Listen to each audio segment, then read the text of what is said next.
జాతీయ క్రీడా అవార్డులు 2024 అంతర్జాతీయ స్థాయిలో త్రివర్ణ పతాకం రెపరెపలాడించిన భారత క్రీడాకారులపై కేంద్ర ప్రభుత్వం అవార్డుల వర్షం కురిపించింది.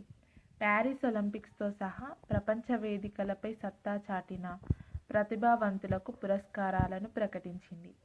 2024 సంవత్సరానికి గాను 4 క్రీడాకారులు ఖేల్ రత్నకు ఎంపికయ్యారు. ఒలింపిక్స్లో 2 కాంస్య పతకాలతో మెరిసిన షూటర్ మను భాకర్, ప్రపంచ చెస్ ఛాంపియన్ గుకేష్, భారత హాకీ జట్టు captain Harmanpreet Singh, para athlete Praveen కుమార్లు ఈ అత్యున్నత క్రీడా అవార్డును అందుకోనున్నారు.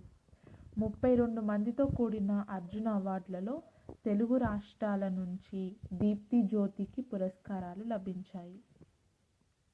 అథ్లెటిక్స్ను ప్రోత్సహించాలన్న ఆశయంతో 2019లో ఏపీ, తెలంగాణలలో ప్రారంభమైన లక్ష్య 5 ఏళ్ల వ్యవధిలోనే ఒలింపియాడ్ను అర్జున అవార్డును అందించడం విశేషం. లక్ష్య అండతో ప్యారిస్ పారాలింపిక్స్లో బరిలో దిగిన దీప్తి కాంస్య పతకంతో మెరిసింది. ప్యారిస్లో తెలుగు రాష్ట్రాల తరపున లభించిన ఏకైక పతకం ఇదే. మరోవైపు ఒలింపిక్స్లో హర్డిల్స్లో పాల్గొన్న తొలి భారత క్రీడాకారిణిగా జ్యోతి ఎర్రాజీ రికార్డు నెలకొల్పింది. ఈసారి సాధారణ క్రీడాకారుల కంటే ఎక్కువ పారా అథ్లెట్లకు 17 అర్జున అవార్డులు లభించాయి.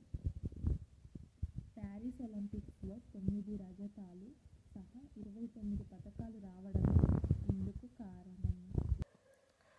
32 మందికి అర్జున అవార్డులు లభించగా వారిలో రికార్డు స్థాయిలో 17 మంది పారా క్రీడాకారులు ఉండటం విశేషం. ఈ నెల 17న అంటే జనవరి 17న రాష్ట్రపతి ద్రౌపది ముర్ము క్రీడాకారులకు పురస్కారాలు అందజేస్తారు. ఖేల్ రత్నకు 25 లక్షలు, అర్జున అవార్డుకు 15 లక్షలు నగదు బహుమతులు లభిస్తాయి. మేజర్ ధ్యాన్ చంద్ ఖేల్ రత్నకి 4 క్రీడాకారులు ఎంపికయ్యారు. వారిలో ఫస్ట్ మను భాకర్ షూటింగ్లో ఎంపికైంది. ప్యారిస్ ఒలింపిక్స్లో 2 కాంస్య పతకాలతో సత్తా చాటిన 22 ఏళ్ల మను భాకర్ను కేంద్ర ప్రభుత్వం ఖేల్ రత్నతో గౌరవించింది. ఒకే ఒలింపిక్స్లో 2 పతకాలు సాధించిన మొట్టమొదటి భారత క్రీడాకారిణిగా మను సరికొత్త చరిత్ర సృష్టించింది. మను భాకర్ ఒకటేమో 10 మీటర్స్ ఎయిర్ పిస్టల్లో, ఇంకోటేమో మిక్స్డ్ టీమ్ విభాగంలో 2 కాంస్య పతకాలు సాధించింది. నెక్స్ట్ హర్మన్ ప్రీత్ సింగ్. ఇతను హాకీ కెప్టెన్గా హర్మన్ ప్రీత్ సింగ్ ఆధ్వర్యంలోని భారత పురుషుల హాకీ జట్టు వరుసగా 2వ ఒలింపిక్స్లో కాంస్య పతకం సాధించింది. గుకేష్. 18 ఏళ్ల గుకేష్ అత్యంత పిన్న వయస్సులో ప్రపంచ చెస్ ఛాంపియన్గా ఆవిర్భవించాడు. లాస్ట్ ఇయర్ చెస్ ఒలింపియాడ్లో భారత చారిత్రాత్మక స్వర్ణ పతాక విజయంలోనూ గుకేష్ కీలక పాత్ర పోషించాడు.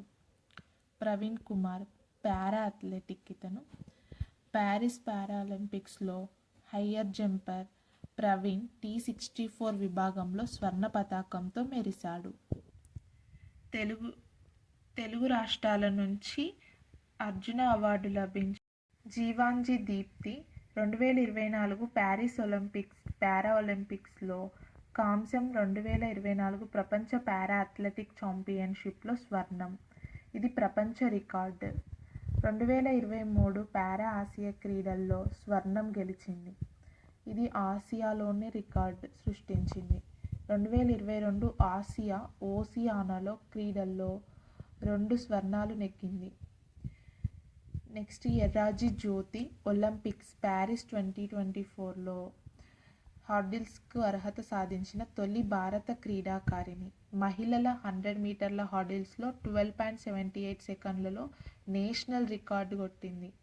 మహిళల 60 మీటర్ల హర్డిల్స్లో 8.12 సెకండ్స్తో నేషనల్ రికార్డుని కొట్టింది. 2023 ఆసియా క్రీడల్లో రజతం నెగ్గింది. 2023 ఆసియా అథ్లెటిక్ ఛాంపియన్షిప్లో స్వర్ణం నెగ్గింది. ఖేల్ రత్న, అర్జునతో పాటు ఇంకా Arjuna life time, Dronacharya life time అవార్డ్స్ను కూడా ఇచ్చారు. అర్జున లైఫ్ టైంకి వచ్చేసి సుచా సింగ్ అథ్లెటిక్, మురళీకాంత్ రాజారాం పేట్కర్ పారా స్విమ్మర్కి అర్జున లైఫ్ టైం అవార్డ్స్ వచ్చాయి. Next Dronacharya. Subhash Rana para shooting, Deepali Deshpande shooting, Sandeep Sangwan hockey player, వీళ్ళకి ద్రోణాచార్య అవార్డు వచ్చింది. ద్రోణాచార్య లైఫ్ టైం అవార్డేమో S Muralidharan badminton, Armando Angelo Colaco football క్రీడాకారుడు, వీళ్ళకి ద్రోణాచార్య లైఫ్ టైం అచీవ్మెంట్ వచ్చింది. ఓకే అండి, వీడియో నచ్చితే లైక్ చేయండి, షేర్ చేయండి, సబ్స్క్రైబ్ చేయడం మాత్రం మర్చిపోకండి. ఇలాంటి మరిన్ని వీడియోస్ కోసం సపోర్ట్ చేయండి.